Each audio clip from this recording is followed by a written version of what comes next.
Pernah tak anda berhenti sekejap dan fikir sejauh mana sebenarnya anda kenal diri anda sendiri? Hari ini kita akan mulakan satu kembara ke dalam diri. Satu pengembaraan untuk faham orang yang paling penting dalam hidup anda, iaitu diri anda. Jom kita mulakan. Rasanya, kebanyakan daripada kita terus kenal bangunan ikonik ni kan? Memang senang sangat untuk kita cam mercu tanda macam ni. Kita tengok sekali imbas dan terus tahu, oh, ini KLCC. Tapi persoalannya, adakah mengenali diri kita ni semudah tu? Bolehkah kita faham diri kita dengan hanya sekali pandang? Itulah soalan besar yang akan kita cuba rungkai bersama-sama hari ini. Okey, sebelum kita pergi lebih jauh, jom kita pastikan kita semua faham benda yang sama. Apa sebenarnya maksud mengenal diri ni? Jom kita bagi definisi yang jelas. Menurut sumber kita, mengenali diri ni sebenarnya satu proses. Satu proses di mana kita nilai diri kita dari macam-macam sudut.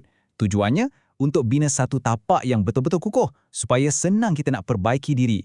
Jadi, ia bukan penilaian sekali je, tapi satu proses yang berterusan.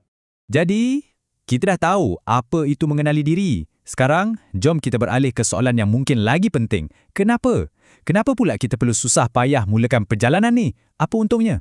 Sebenarnya, ganjarannya sangat besar. Cuba bayangkan, anda dapat kenal pasti potensi unik yang mungkin tersembunyi dalam diri. Anda boleh bina sifat-sifat positif anda dengan lebih yakin.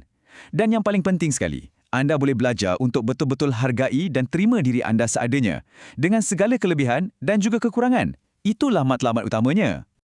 Setiap pengembaraan perlukan peta, kan? Dalam bahagian ni, kita akan tengok satu panduan praktikal. Anggap je ni macam peta anda untuk perjalanan ke dalam diri dan juga macam mana ia berkait dengan dunia luar. Gambar ni memang tepat sangat. Mengenal diri ni bukan setakat tengok pantulan kita kat cermin. Ia lebih daripada tu. Ia tentang melihat apa yang ada di sebalik wajah yang kita nampak setiap hari tu. Jadi inilah beberapa checkpoint penting dalam peta peribadi anda. Mula dengan rupa fizikal anda. Lepas tu, perhatikan cara anda bertindak dan bertindak balas.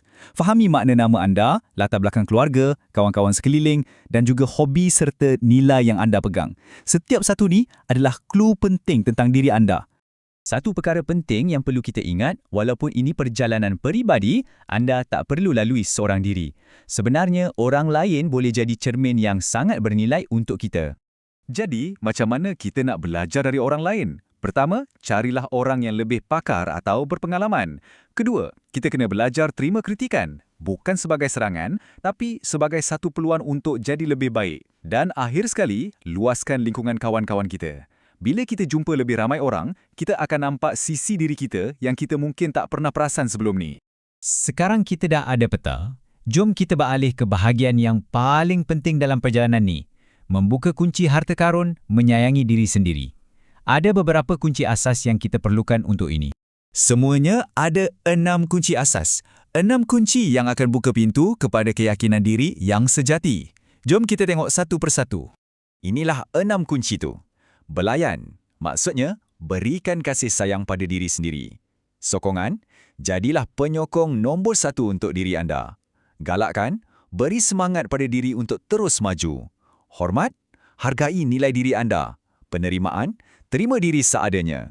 Dan akhir sekali, belas kasihan. Maafkan diri sendiri bila buat silap. Bila kita gabungkan semua ni, ia akan bina satu asas keyakinan diri yang sangat kuat.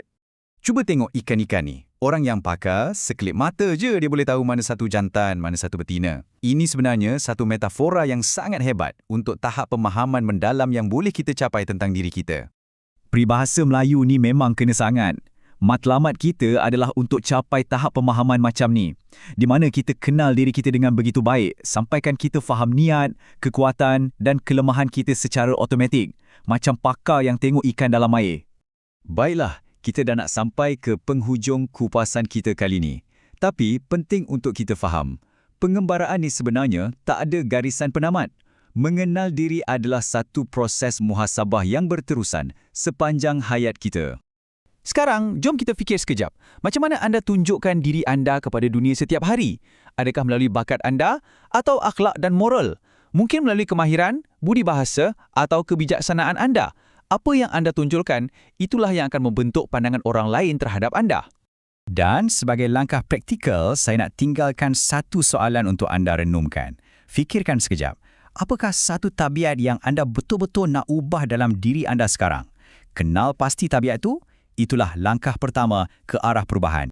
Dan sebagai penutup, kita akhiri dengan kata-kata hikmah daripada Imam Al-Ghazali. Barang siapa telah mengenal dirinya, maka ia telah mengenal Tuhannya. Ini satu peringatan untuk kita bahawa perjalanan mengenali diri ini bukan saja tentang jadi lebih baik, tapi ia juga satu perjalanan rohani yang sangat mendalam. Terima kasih kerana mengikuti kupasan ini.